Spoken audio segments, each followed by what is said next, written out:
What is all this? You've got to be kidding me.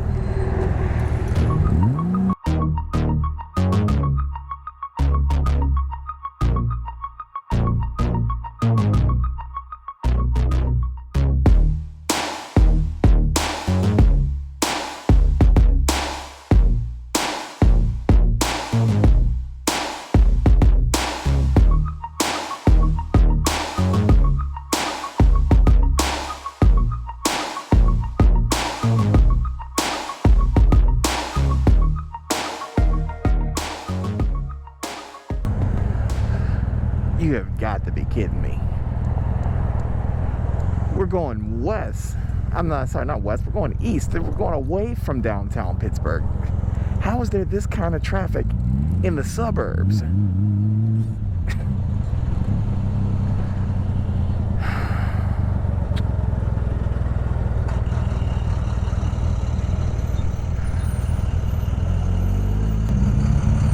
Ooh.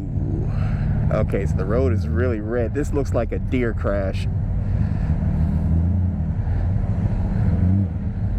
Oh yeah, y'all look at the road out here. Look at this. Look at this. Look at this. This is definitely what looks like a deer crash. Yep, there's the deer.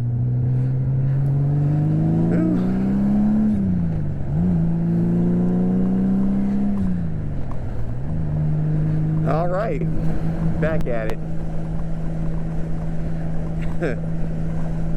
All right, YouTube, I am off to my last stop for the day. I've made a lot of errands today and been seeing clients all day too.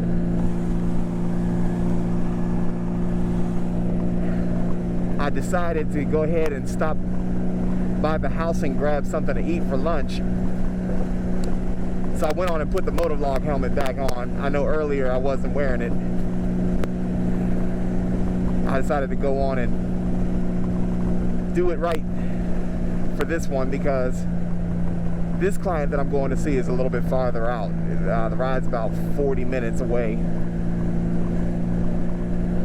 And it's quite a bit of highway, so I said, well, let me put a full helmet on. And the only full helmet I got is the one with the GoPro mounted to it, so excuse me.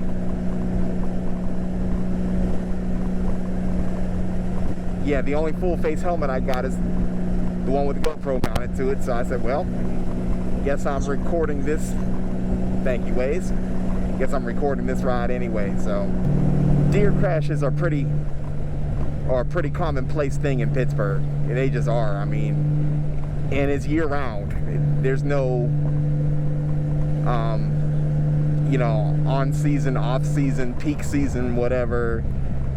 The deer are just kind of out all the time. So you do gotta be vigilant if you're driving a car, even more if you're on a bike. I've had a couple near run-ins with deer. They usually come out at night. It usually doesn't happen in the daytime. They are more prone to happening at night when you can't see. So that one, I mean, he had to have been running around in the middle of the highway. There's another one. Well, this would be like an episode of Steel City Motovlogs Roadkill Edition. That's what I'm gonna name this one. Oh my God.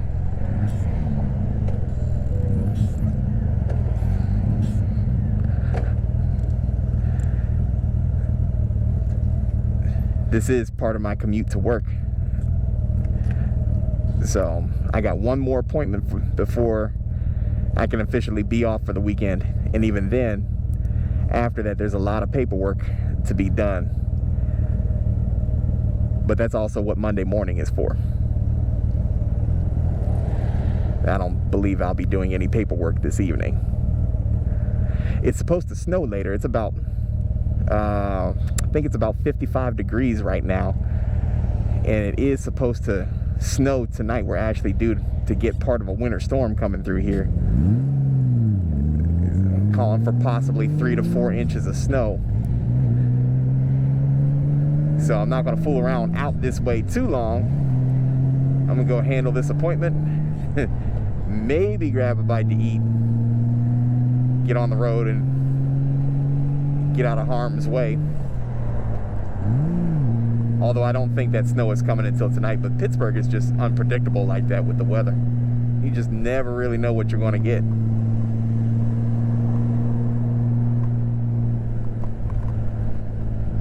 I know one of the running gags here in Pittsburgh about weather people is about the only job that you can have and be wrong 50% of the time and still keep your job. As a school teacher, I couldn't be 50% wrong all the time. As a matter of fact, when my students got 50%, that wasn't even a passing grade. Your doctor can't be right half the time.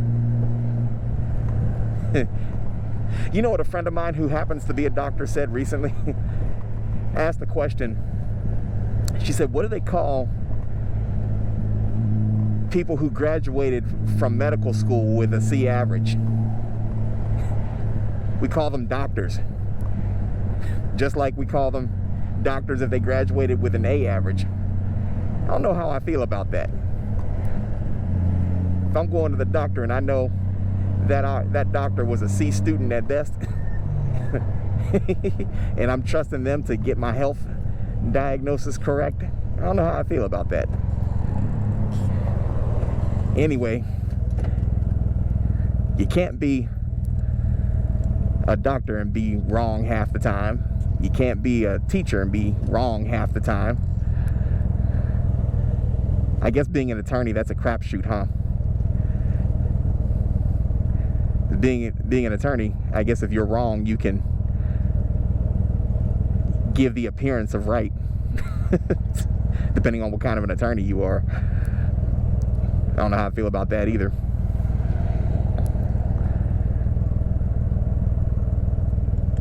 You can be a cashier at McDonald's and be wrong. That happens a lot. Which is crazy because the machine tells you what to do. It's not like you got to do a whole lot of math.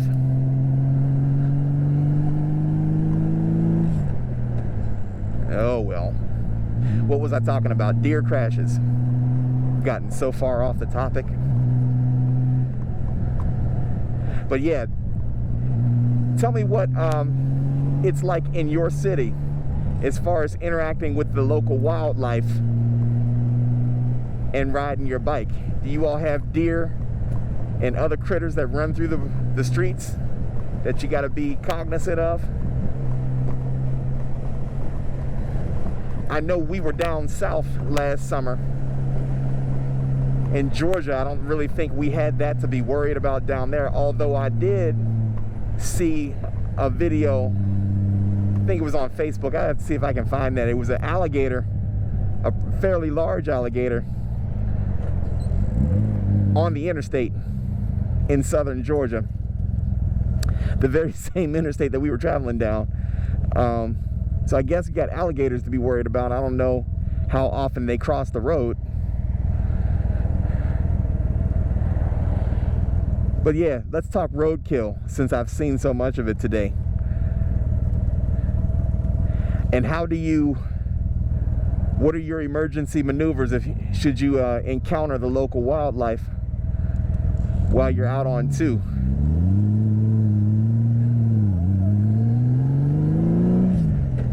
I don't imagine it's advisable to make any sudden movements, although, I mean, you want to try to avoid the collision at all costs.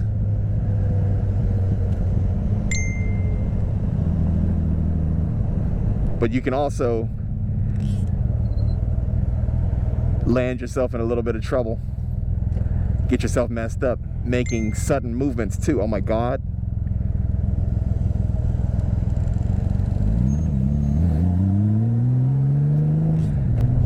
Knowing where your escape path is at all times is definitely critical to that. You know, possibly if you're not going 90 or 100 miles an hour, that could possibly help. I don't see where slowing down could actually hurt you at all. If anything, it'll give you extra time to react.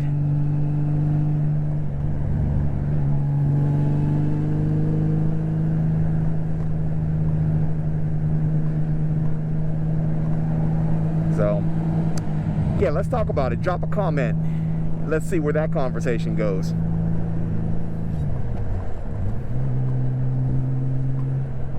This has been a pretty bloody episode of Steel City Motovlogs.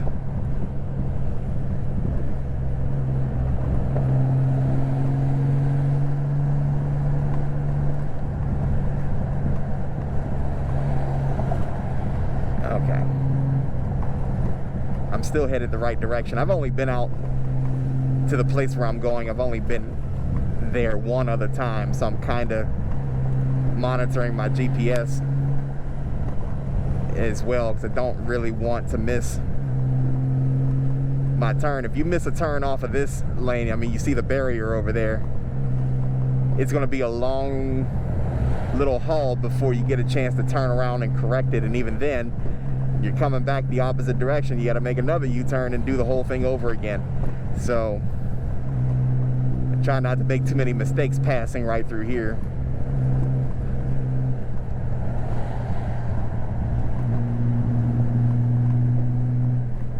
This is Route 30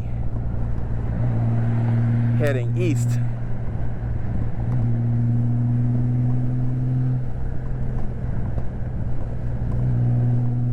It's been a heck of a day.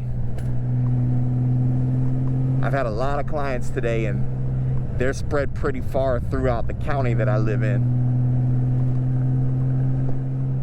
But I made a commitment to riding the bike more often, and I don't have my kids today, so this was the day to do it.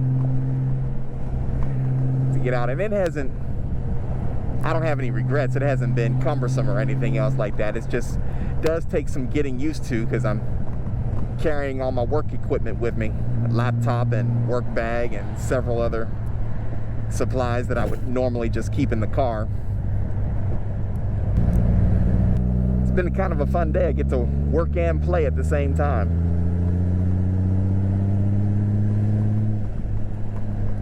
I don't know how many people get to do that in a day, but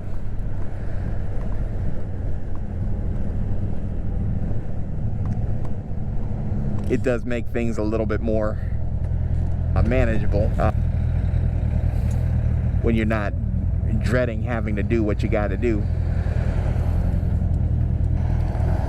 Alright, so I got a little less than a mile. There you go. You all see that gas price up there? It's $4.29 a gallon. That's just where it is right there. I've seen it as high as $4.49. What are the gas prices like where you guys are at? Drop a comment below. Let's see, looks like diesel is $5.45. Oh my God. That's why the prices on everything else are going so high. You know, from groceries to household items. It's because of these trucks that supply all of the stores. They're paying higher fuel costs, and they're hiking up their rates. And because they're hiking up their rates, the consumers got to pay as well the price increase. So it's definitely a chain reaction.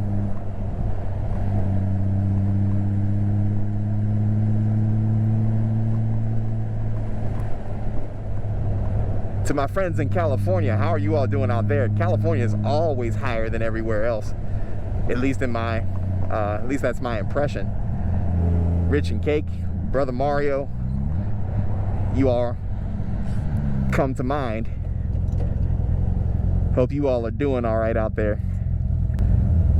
I was saying earlier, I know we're supposed to stay in gear when you're at a red light and everything else, but sometimes it's pretty painful for me because I get carpal tunnel issues in my hands and wrists. It probably comes from banging on pianos for the last 25-30 years like I've been doing, but nonetheless, sometimes it's painful to keep squeezing the clutch for a long period of time.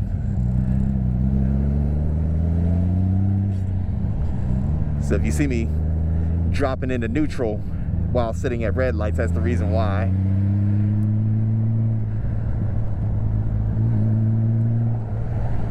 Alrighty.